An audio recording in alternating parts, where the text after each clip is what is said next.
Hi everyone! Welcome back to my channel. In this video, I'm sharing my take on Ginisang Karne at Kalabasa. This was just an experiment. It was very easy and simple, but it turned out really good. So without further ado, let's begin. By the way, all the exact measurements are in the info bar below.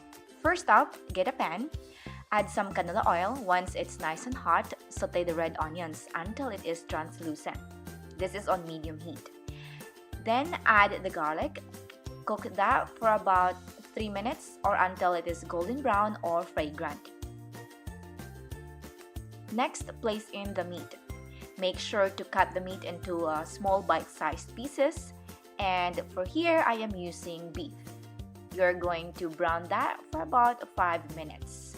Then pour in some soy sauce and 2 cups of water. You're going to cover and let this cook until meat is soft or tender. Once meat is soft, then you are going to add in the squash.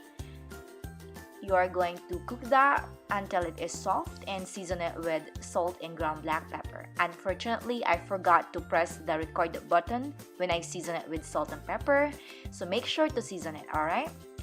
Then once it's soft, the squash is cooked and meat is tender, then it is ready to serve.